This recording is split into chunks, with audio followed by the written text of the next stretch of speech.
So, I want to start out by saying that this continent is the continent of Enderin in the world of Eldervale. Panning in a little bit. We are starting in the southwest coastal nation of Saragarda, a wholly theocratic empire that has existed almost as long as civilization on this continent. I want to note, for those of you who weren't aware or who didn't see last time, the country that was directly northeast of Saragarda, Korth, was annexed about, I don't think we actually have a date. It was a few decades ago. Between 20 and 50 years ago. I have to talk to someone to get that date exactly locked in. But a lot of the settlements along the mountains, such as Vigormount, are fairly new.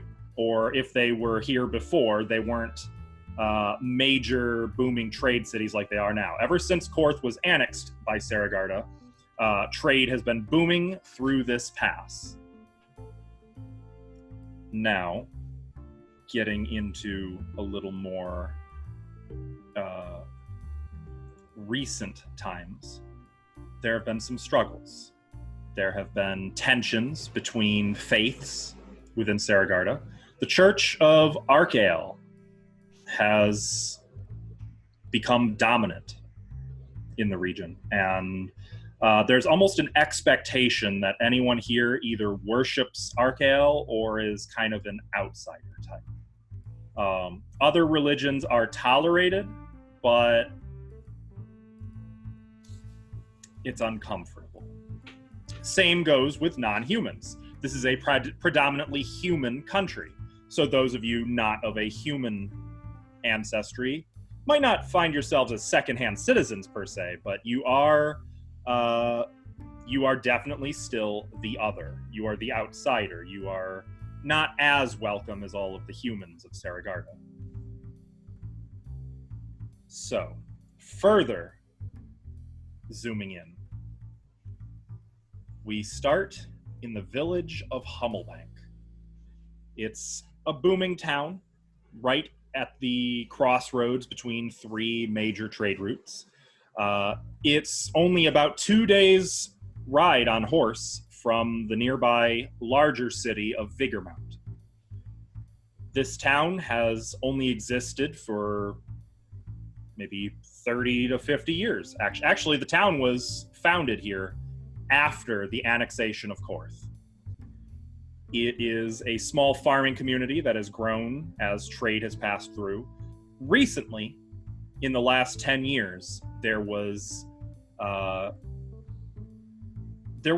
conflict here.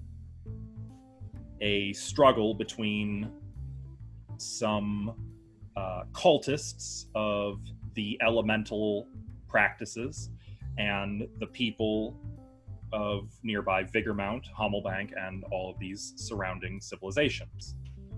That business was resolved 10 years ago, and since then, Hummelbank has flourished. The roads were made safe. The people grew comfortable. Some sold businesses to others. A group of adventurers settled in Hummelbank and established local law enforcement. And now, as the times grow dark once again, bandits walk the roads. Goblins and orcs and other humanoid races that are historically violent have been seen wandering even in the daylight. Caravans can no longer travel without protection. And each of you, for various reasons, has come to this community. Now, starting out, each of you, I'm taking as for granted, each of you has a room at the local inn called the Inn of the Welcome Lady. And that's where we're going to start. The time is about a little after noon. You find yourselves... Actually, no, we'll go a little later. The time is around 6 in the evening, actually. I apologize for the correction. It's about 6 in the evening. A dinner crowd has come into this common room.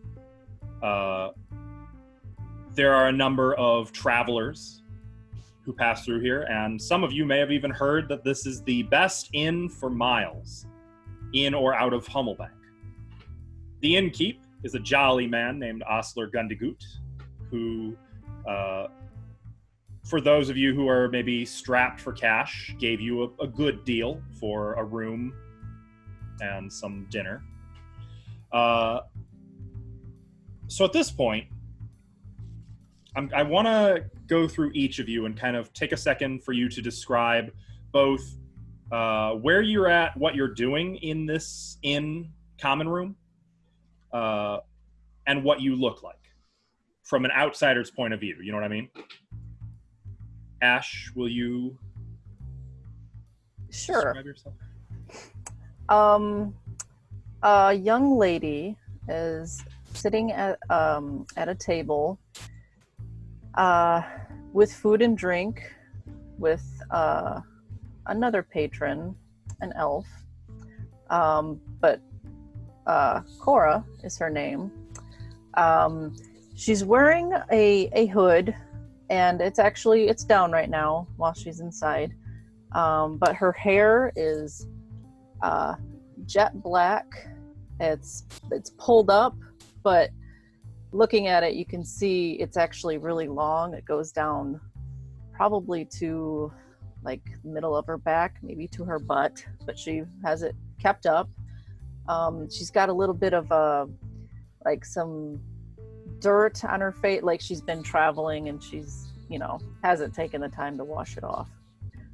She's wearing under the cloak, looks like it's hard to describe, like almost like a blue vest, and her arms are bare except for two bracers she has on her wrists, which are also blue. And for pants, they're blue, matching her vest, and they kind of like, they're tied around the ankles so they don't impede her movement in any way.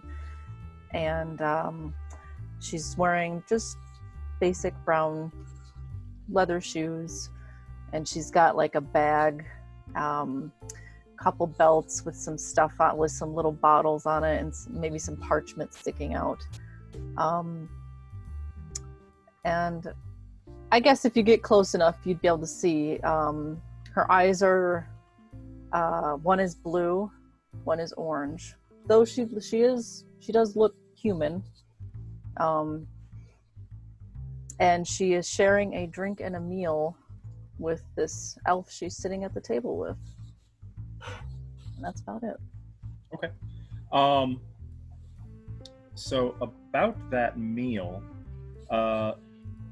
it would consist of some bread, some stew, and a fresh hunk of cheese. It's not the fanciest food you've ever eaten, but it is warm. Moving on, how about the elf you're sitting with? That would be me. My name is Studathiel Irananteth. I'm an elf. I'm olive-skinned, black hair as well. My head is pulled up. If you were to stare at me, you would see maybe some golden eyes reflecting back, looking back at you, since I have my hood up. You can tell I'm an elf. I have leather jerkins, leather pants, and yeah, you can't really ascertain too much for me, just because we're back in the alcove, a little bit shadowy there. Yeah, that's it. Okay. As the two of you are seated at this table, are you in conversation, or are you kind of quietly eating and drinking? I would say we're Cora would be talking his ear off. Yeah. Yeah, I would say we're in conversation, enjoying our meal. I will also note that this is the first place in town where you have not gotten a lot of stares.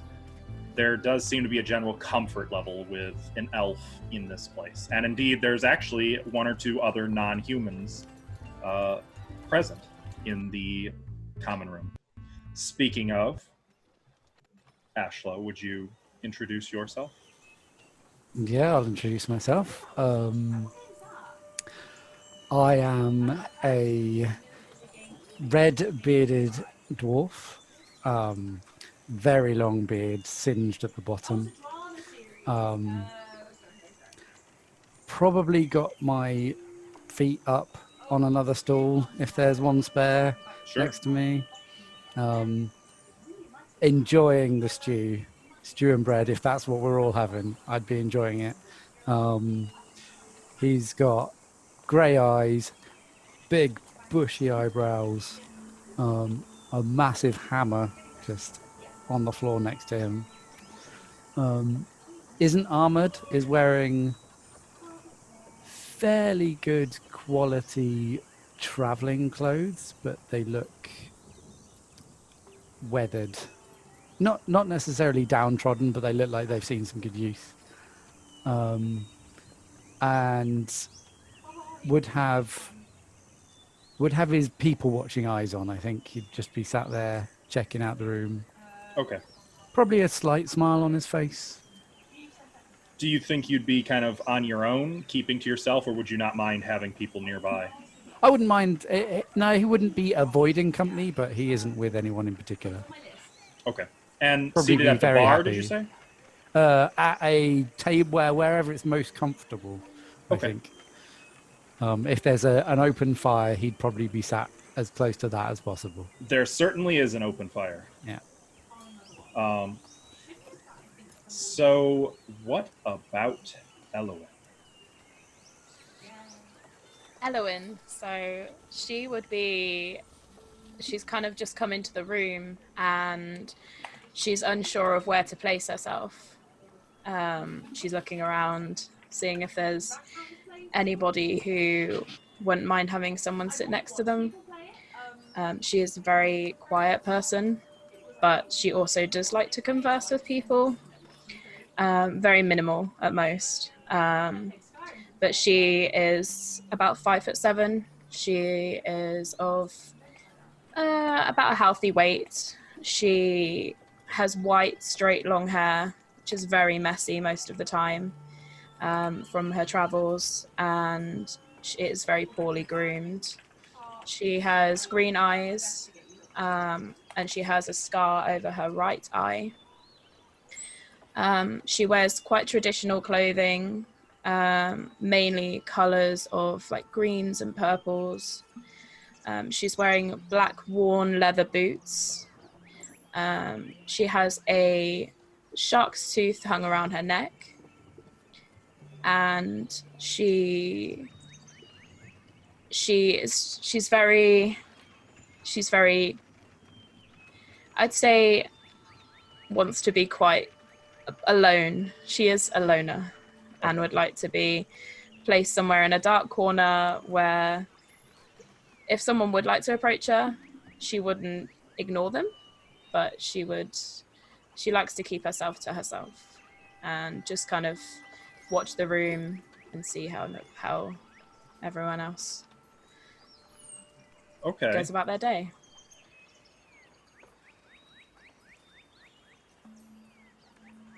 So, before we get into the recap, I do want to just say for anyone who watches this that we have 2 new players popping in today. We have, looking at the camera, down here, we have Avrichu. Hello. Over here, we have Crep. I will introduce your characters momentarily. For now, you guys just hang tight. So, for the rest of you, you are a group of, I don't know if I should call you adventurers necessarily. Some adventurers, some thrill seekers, money seekers, artisans, I don't, and Cora. Oh, I'm totally an adventurer. What do you mean? A group of strangers, though, who all came together in the backwater village hamlet, really, of Hummelbank. You were all resting at the Inn of the Welcome Lady, and while there, you met, oh god, you met Sorio, a man who wasn't very good at people. He was an obvious mark for getting his money stolen. He had already rubbed the town's wizard the wrong way, and he was asking for help to get an interview with the wizard Byrne. He claimed that he had already been there once and had been turned away, and after some negotiation and discussion, you guys agreed to help him.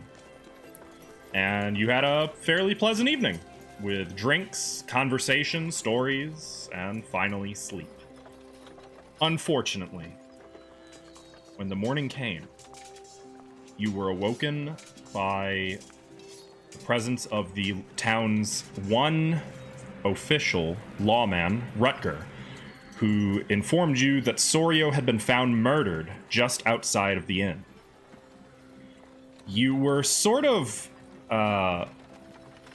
press-ganged into investigating this for yourselves because the lawman seemed pretty disconnected from it. He seemed like he wanted very little to do with actually investigating this, and he offered to throw some coin your way if you could prove who had done, if you could figure out who had done this. That is, once you'd convinced him it wasn't you. You began by questioning some of the inn's other residents. A certain familiar face for one of you. A pair of travelers, a giant-blooded woman and a dragonborn who followed a strange deity. And then, of course, there was a dwarf who claimed to be a living legend, a mercenary for hire. You discerned, or you assumed, that none of these people could have been the killer. You investigated Sorio's body and found that he was killed by a blunt object of some kind, striking him in the head. He also had wounds on his wrists, ankles, and neck, as if something had bound him tightly. You couldn't really find much else about the crime scene or the body. Unless I'm forgetting something. Oh, yes, you also found the... Why don't I look at my little flowchart? Because I'm forgetting things. Sorry, guys. There was a message on the wall. Yes, you found a message on the wall, which was tree blood, written in blood. You also found a symbol of purity had been drawn in blood on Sorio's forehead. Among his possessions, you found a number of scrolls, which were none other than the stolen property of the wizard Byrne. And we returned. You found a book containing some strange gibberish. Possibly magic. I think that's all you found on the body. I just wrote Sorio's belongings. So You found that there were tracks outside of the inn, though you were unable to find where they led.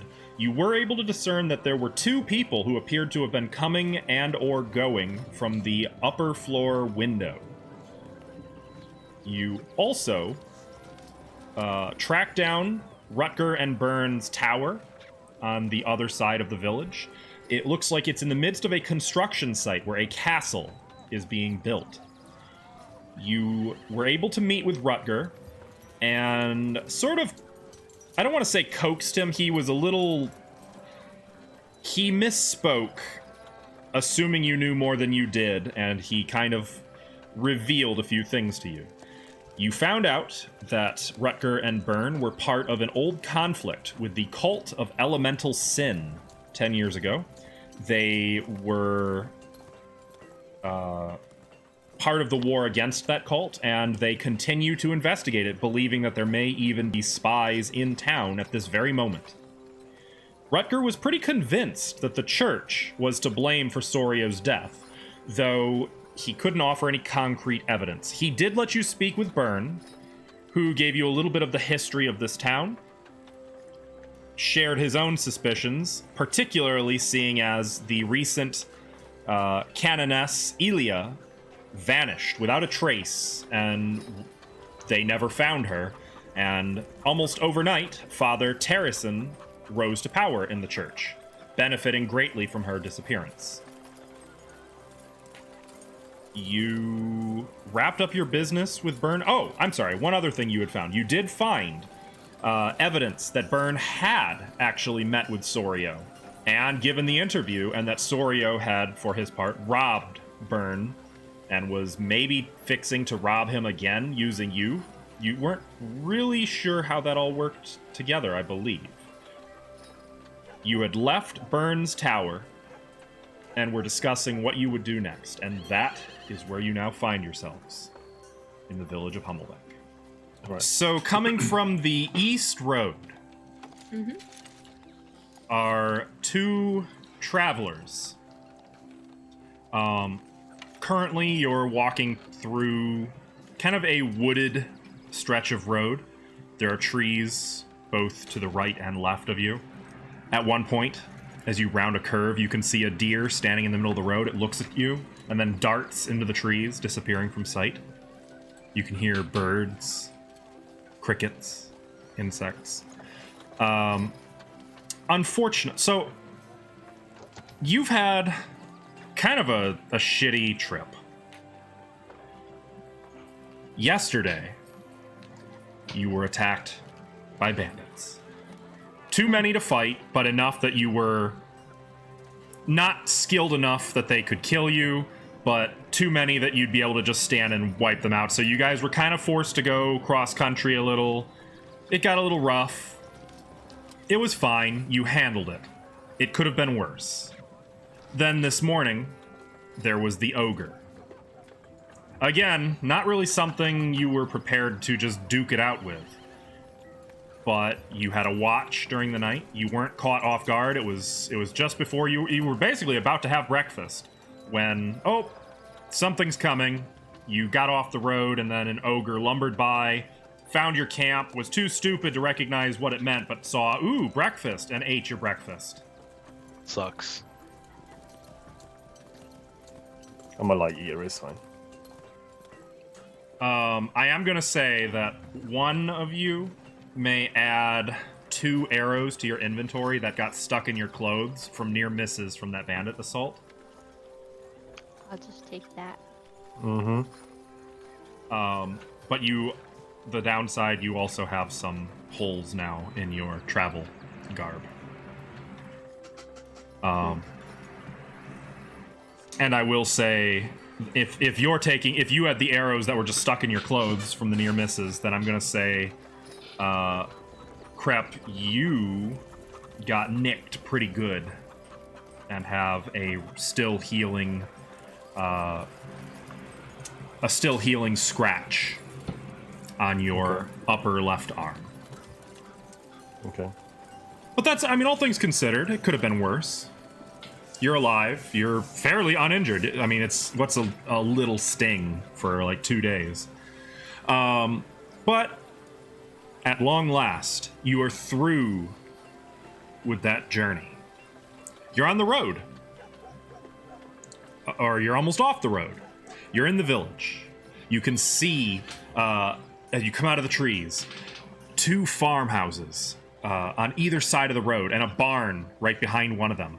You can make out other farms where the road kind of veers off to the south. You can see more barns beyond, and a small community center where you know is the heart of Hummelbank. You can see smoke wafting from a chimney that can presumably only be the blacksmith. And you can see a distant stone church steeple and the construction site on a hilltop, kind of overlooking everything else. Now, you've been passing farms probably all morning since you first woke up. Like, this is farm country. But at long last, you're here. And as you're coming into town, Ava, would you please describe what your character looks like? Okay. I can do that. My Do it. face went red. And you though. You'll see a woman with, I would say she's on a shorter scale, maybe like roughly 5'2" to 5'4", but she carries herself as if she's 5'10", like upright and just tiny. She has mostly black hair, and in the front there is some golden, silver, shimmery hair.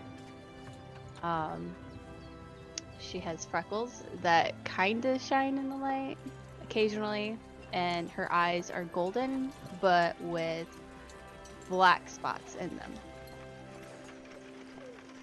She has like mostly Asian attire.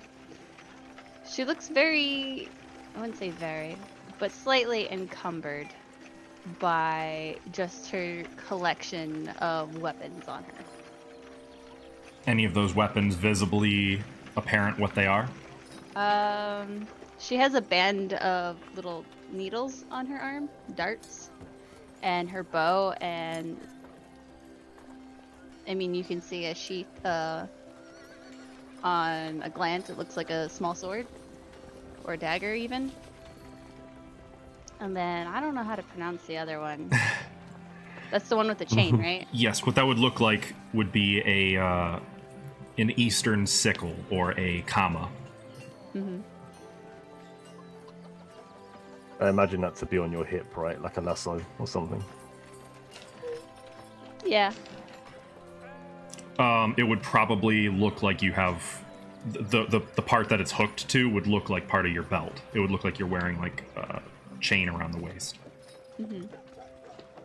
But there is a sash and a red good luck charm. Okay. With all black clothing. Do you wear a quiver of arrows, obviously? Yeah. I think her hair would mostly hide that because it's really long. Okay. That makes sense. All right. Well, what about you, Mr. Krepp? So for me, you would see a man standing around 6 foot to 6'1" on a good day. He's wearing grey robes that are clasped and closed around his body at the moment, with it being early morning and being fairly cold. He has tan skin, grey shoulder-length hair with a grey beard. He wears an amulet on show around his neck and also a headband, both with a red gem. He is carrying a quarterstaff, currently using it as if it was just like a walking stick. So not looking menacing, but standing upright, not hunched. He is an old man, but he's lived a good life. So. Okay. So kind of a pleasant demeanor, would you say? He's got a smile on his face. Not a care in the world.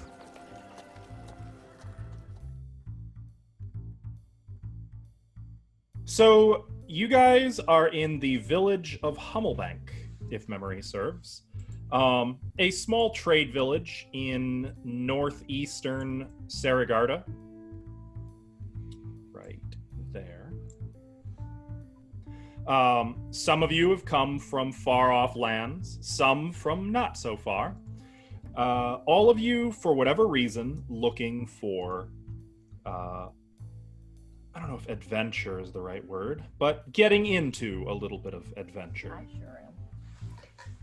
Looking for money, glory, fame, magic, knowledge, and maybe one or two other little things. Unfortunately, after your first night in Hummelbank, you were drawn into a murder. The official police force in the village is non-existent. The one lone man who's essentially responsible for law basically said he doesn't know who did it. He is not equipped to find out, but it looks real bad for you guys, so it would be in your best interest to assist with this investigation. Which I believe you guys pretty thoroughly agreed with. And you began an investigation. You questioned some of the denizens of the local Inn of the Welcome Lady. You, I don't want to say befriended the innkeep, but you kind of worked with him. You found him to be amicable to your investigation. You also investigated the body and discerned a number of facts and clues, which you followed up on. You visited Rutger and Byrne, the local law enforcement and retired adventurers who kind of run this town. You learned that the victim had actually robbed Byrne, the town's wizard, and was obsessed with learning about the Temple of Elemental Sin and the conflict that occurred with them 10 years ago. He was not given all the information to his heart's content and may have tried to recruit you to get more, or maybe he was using you as a distraction. It's not really clear what he was trying to do with you guys. You also spoke with the denizens of the church. One Father Calamore, I think was the name, and Correct. Father Terrison, the high priest's high in the village anyway. You asked about the disappearance of the canoness, Elia. You asked about a rune of purity that had been drawn in blood on the body, and about the current tensions between the church and the old faith. The priests seemed very convinced that none of their congregation could have done this, and claimed that they were also not a part of this. They also explained to you that the rune of purity drawn on the body was not the kind of rune that is used to maybe mark a heretic or to reclaim a lost soul to the faith. It was in fact a symbol of consecration used to mark typically a holy landmark or a place. You moved on to the quarry, where you found some footprints. You found proof that that is where the victim was killed, not in front of the inn as the body had been found. You determined that there were other people in this quarry who had been there, 3 or 4, some of whom were accounted for, others were not. None of the figures were identified by name, but one of them went back into town, presumably with the body, and I believe it was just determined that they had some kind of a staff.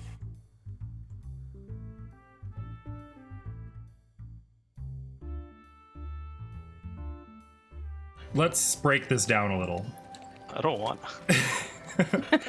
You guys followed up on a lead that took you into the Druid's Grove of the village of Hummelbank. You spoke to the local druid, who, of course, I remember his name. It was Jaros. Jaros. He was a little jittery. He didn't seem happy to have company.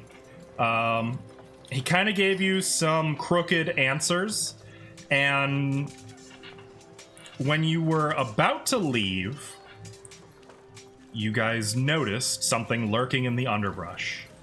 That something turned out to be a giant snake, which was itself the polymorphed form of the murder weapon.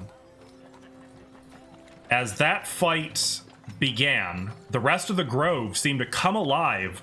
The sickly, malnourished plants taking the form of blights, which assaulted you and tried very hard to end your investigation violently. Very hard. Jaros sort of came to your aid, sort of. He tried to turn the blights away. He even went so far as to attack a few of them and to help stave off death for some of you. His bear companion assisting in the fight.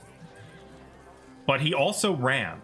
When it was clear to him that you were going to be more or less okay and that no one was watching him, he made a run for it and was able to escape completely before you could fully question him. You were able to destroy all of the blights and purify whatever sickness that was in the grove. You've recovered the... Nope, he took the murder weapon too. Nope, you Didn't do anything. You found a hidden box in his hut, though, after he was gone, which you believe might contain some answers to the questions you had come up with. Unfortunately, the box was booby-trapped, and in an effort to disarm the trap, Junko nearly blew herself to bits. She perhaps would have died if not for a little magical healing and some quick rescue work. Injured, burned, tired, and hungry, you guys returned to the Inn of the Welcome Lady, and I believe that is where we now pick up, correct? You had recovered a few magical items which you were looking over, and I believe you had finished identifying those and also reached level 2. So that is where we now pick up. It's about dinner time. You've had some opportunity to rest. I wouldn't say an extended rest, but I would say you guys have all had a short rest. You now have your items identified. What would you like to do?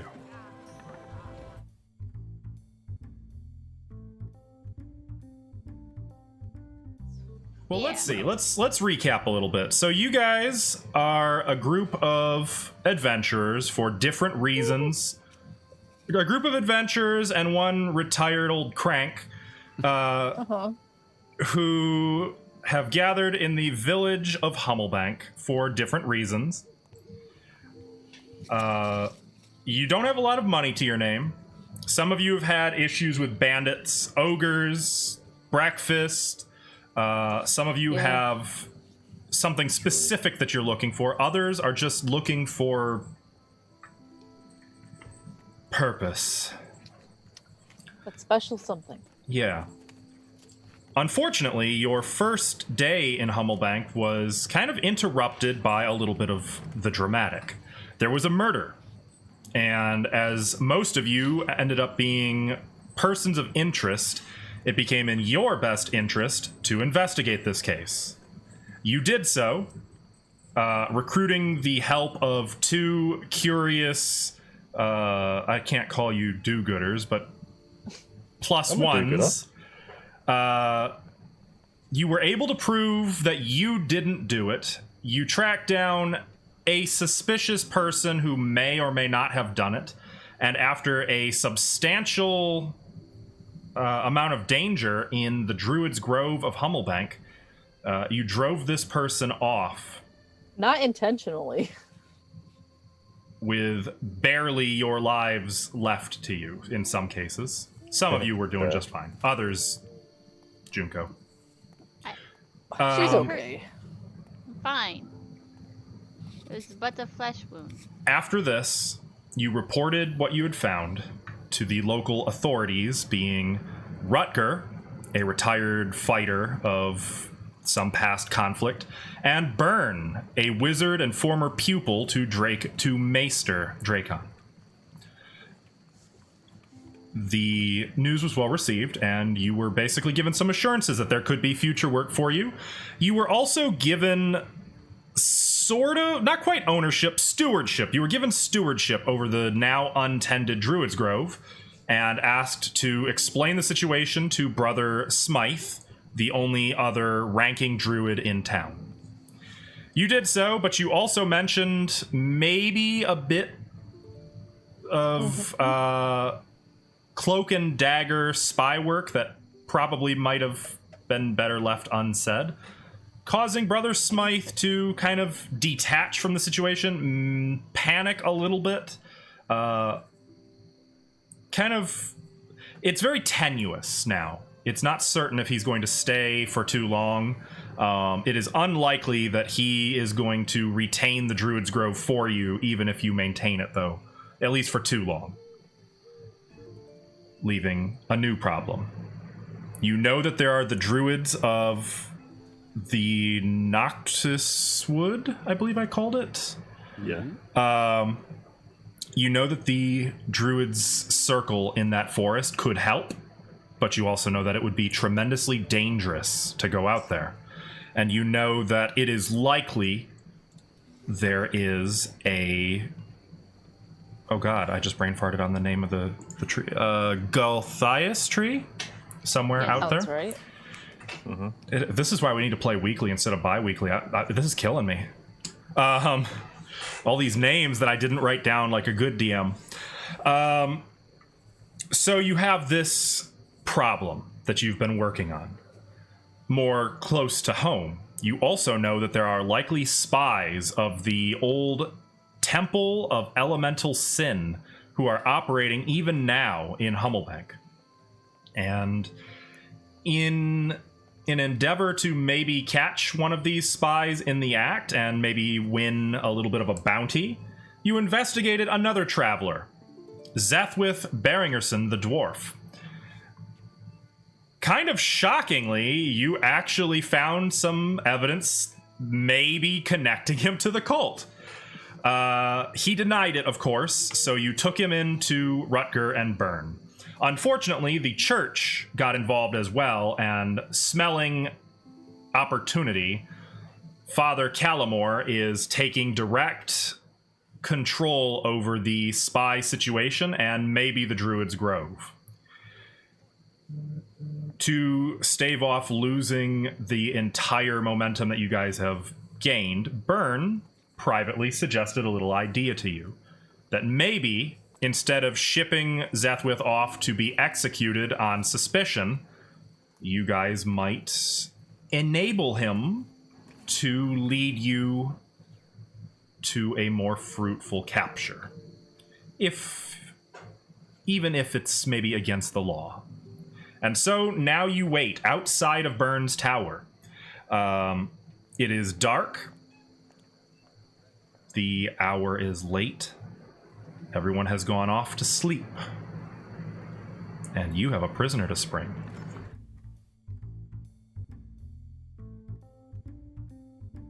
So, our unnamed group of adventurers, hang on. Have you guys picked a name for your party? No. No, We've we don't literally need a been name. together in game for like a day. A day and a half. Day and a half? Okay, well... Guys, I we're know it's never been- leaving each other. I know it's been 12, 14 weeks, but I'm going to marry each and every one of only you. been a day. We'll have to start angling towards that. So our group of adventurers, if you will, have been residing in the little village of Hummelbank for apparently about a day. There's been some drama. There was a murder, which you guys looked into and kind of solved, sort of. I'm sure you tried your best. But you were able to prove that you didn't do it, which is important. And you rooted out, if not the killer, some spies who were working for an old cult operating out of this area. And you found proof that this cult still exists. You were able to identify one of its agents and followed him out of Hummelbank through the night into the marshlands. And it was kind of an unpleasant trek that eventually took you to an old fortress called the Moat House. As the morning sun rose on this ruined keep, you were assailed by a group of giant frogs and maybe made a little more noise than would be hoped for.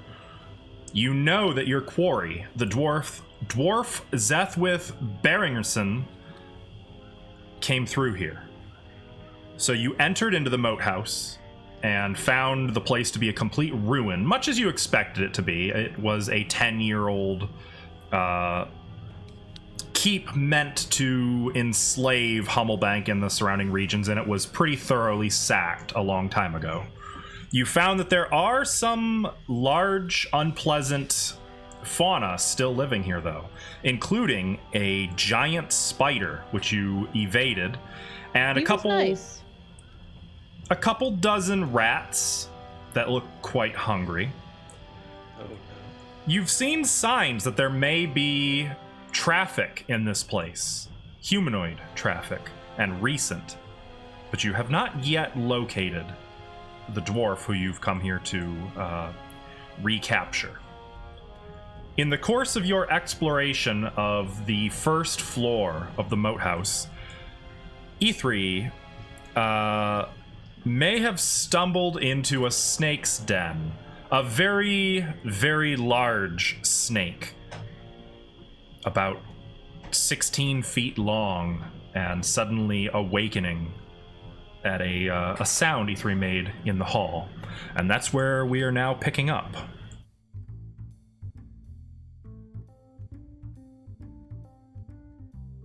You guys have come from the village of Hummelbank, where it seems there are some big issues for small town shenanigans. There may be a cult operating within this village, you have determined. And you even captured it doesn't seem right to call him a suspect. A person of interest who definitely was doing bad things working for the cult. After finding a dead drop where he was communicating with some other entity in the village, you followed him northwest to an old abandoned moat house. The moat house was completely ruined from a siege 10 years ago in which the cult of elemental sin nearly conquered the entire region. You explored the ruins of this moat house, at least the upper floors. You found all manner of giant animals, from giant frogs to a giant snake to a giant lizard. You found a giant tick, which unfortunately dropped on our poor dwarf when he was snuffling about some well-aged mead. It nearly killed him, in fact, though you were able to fight it off like you did with everything, excluding the lizard. You left the lizard alone, kind of a live and let live thing. It wasn't bothering you. You had no real interest in exploring that side chamber. You returned to the Great Hall of this keep, and there were really only two options left. You could go through a brand new refurbished door, or you could go into a chamber that Junko had determined was full of rats, very hungry rats. You opted for the door. On the other side of this door, you heard whispering, and you even, out of an arrow slit, saw the person who you'd followed, one, I know his last name. What was his first name? Zethwith, thank you. One Zethwith Beringson, trying to sneak through a hole in the wall out into the moat. Cora ran after him, while the rest of you broke into that chamber and found a very large, well-armed group of bandits, slavers, potentially.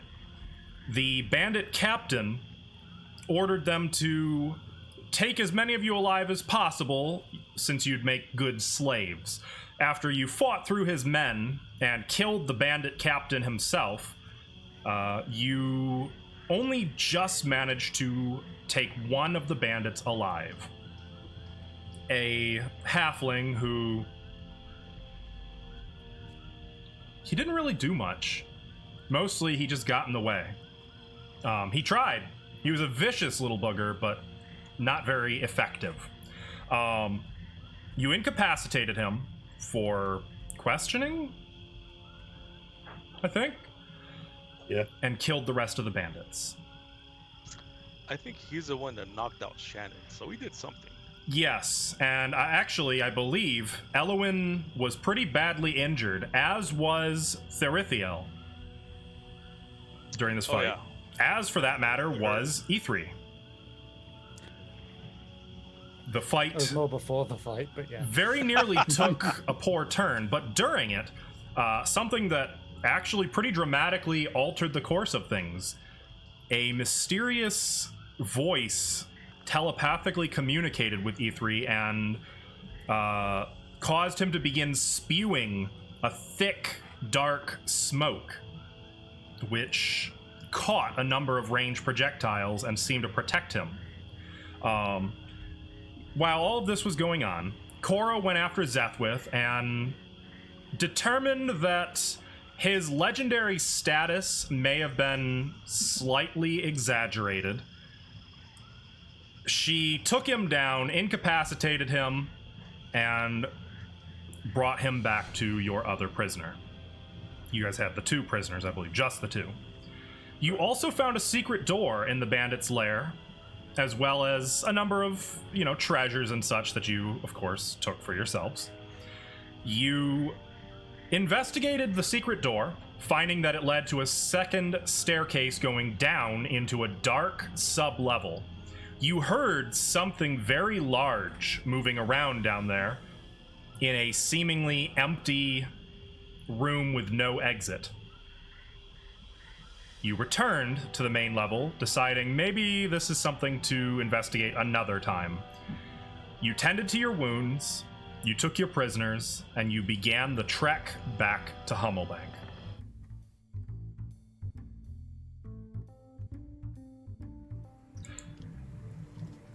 What did we do last time? We slept. That's all I remember. You did sleep. You guys made it back to the village of Hummelbank. Let's see. You did a lot. You guys split up, as you do. One of you just went straight to bed. Some of you went to the church and immediately broke the arrangement with Rutger by letting the church know Was it me? about the prisoners that you brought back. It was Then both of us. seconds. It's partially me. It took you less than 10 minutes. Which, that's another thing. You handed over your prisoners from the moat house to Rutger. Though you also discussed the possibility that there is a more extensive sub-level to the moat house, and you even mentioned that it was possible you heard an ogre or some kind of large creature down below. Something big. Yeah. And you made arrangements to potentially go back. You also did some shopping, sold some of your valuables to Melub, the moneylender. You bought... Wait, did you actually end up buying any of the potions at the trader outpost, or did you just window shop? Yeah. We did. You did buy some. I bought potions, yeah. Okay. And you guys regrouped. Oh, no. One other important detail. The following morning, Dracon got up at the butt crack of dawn to go frighten the blacksmith again. Again. It wasn't intentional, man. I don't know. At this point, it's pretty systematic. I mean, I hate saying this, but at this point, it's pretty sus, man. I have nothing against elven fellows who bought my parents' blacksmith. That's all I have to say. And then use it to sell shoddy, lower grade equipment. Exactly. Yeah. I can't imagine why you might want them gone. You spoke in the Inn of the Welcome Lady and made plans. Your intention is to go back to the Moat House today. But first, you want to speak with Byrne, and then you scribbled out his name and said Rutger instead, about a pile of money. I was just watching the end of the video. About a pile of money that Dracon has from the Druids. You wanted to see about what you could do for the Druids Grove that is now potentially falling into church property. But did we say that though? Well, you said it. I don't know if you changed your minds, but I thought we was going to Burn to mention that the elven fellow wasn't going to be there anymore. That as well. He's going to leave. That was part of the conversation. And then again, you kind of were like, but I'd rather talk to the other guy. And then there was sort of a murmur of, yeah, the other guy, not Byrne. It is possible Dracon was not one of the murmurs of agreement there. I don't know. I thought me and Peripheral were going to speak to Byrne. It is the two of you going there. Junko and E3 are going to the traders. And I believe Elowin and Cora were going to stay at the inn out of the rain. She's, if that's what you want to go with, but she had said she was going to. Oh, was somebody. She? With who? I don't know who. I just remember she wasn't staying. Probably with the Shit. traders then? Probably, yeah, the trader would make the most sense, I suppose. Okay. Well, that's where we now are.